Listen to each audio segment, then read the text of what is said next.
Бәріңізге сәлем. Бүгін жұмсақ әрі дәмді болып шығатын, соусы ерекше, өзіміз дайындайтын жұмсақ пицца дайындаймыз. Алдымен менің каналыма тіркелуді ұмытпаңыздар. Алдағы уақытта қызықты рецепттермен тегін бөлісетін боламын. Енді пиццамызды жасайық. Жылы суымызға алдымен бір ас қасық дрожжімізді салып, содан кейін шекерімізді саламыз. Бір шай қасық шекерімізді салып, жақсылап араластырамыз. Бетін жауып, көпіргенше жылы жерге қоямыз. Көпіргеннен кейін дайындап қойған ұнымыздың үстіне сұйық қоспамызды құямыз. Пиццамыз жұмсақ болып шығуы үшін аздап сұйық май құямыз. Содан кейін жарты шай қасық тұз салып, бірінші қасықпенен араластырып аламыз. Содан кейін жұмсақ қамыр илейтін боламыз. Қамырын дәл осы рецептпен жасайтын болсаңыздар, сіздің пиццаңыз жұмсақ болып, дәмді болып шығатын болады. Қамырымызды жақсылап илегеннен кейін бетін жауып, жылы жерге 45 минутқа қоямыз. Қамыры көтерілгенше біз соусты дайындайтын боламыз. Ол үшін екі қызанақты қайнап тұрған ыстық суға осылай батырып қоямыз. Қабығы тез аршылуы үшін міне осылай шетінен қабықтарын барлығын аршып тазалап аламыз.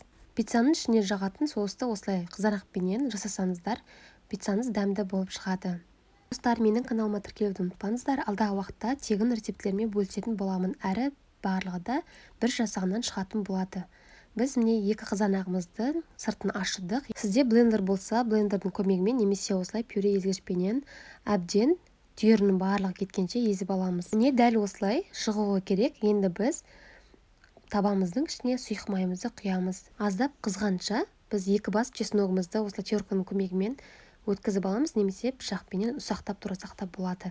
Қызып тұрған майымыздың ішіне салып, кішкене аздап 2 минуттай қорамыз. Содан кейін міне біз жаңа өткізіп қойған қызанағымызды үстіне саламыз. Кішкене бұны да қорамыз. Содан кейін жарты шай қасық тұз салып, содан кейін жарты шай қасық паприка салып, дәмі шығу үшін осыны дәмдеуіштерімізді қосып 2 минуттай қуырамыз. Аздап қуырылғаннан кейін басқа ыдысқа құйып аламыз. Оған дейін біз міне ішіне салмамызды дайындаймыз. Қалауыңыз бойынша шұжық немесе қызанақ қоссаңыздар болады. Мен шұжықты да қызанақты да қосамын. Мен алдын ала қызанағымды турап қойдым және ірімшігімді осылай терканың көмегімен өткізіп қойдым. Біздің қамырымыз көтерілді. Осыны енді теңде мен граммен өлшеп 2-ге бөлемін. Сіз өзіңіз қалауыңызша теңде қылып 2-ге бөле салсаңыз болады. 2-ге бөлінген қамырды осылай жұқа қылып жаямыз. Біздің пиццамыз үлкен болып көтеріледі қамырымыз. Сол үшін қатты қалың қылмаймыз, орташа көлемде жаямыз. Содан кейін міне мен формасына жайдым.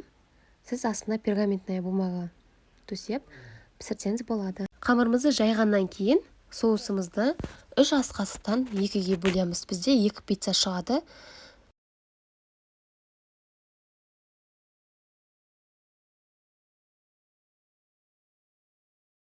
Дәл осы соуспен пиццаны жасап көріңіздер, өте дәмді болып шығады.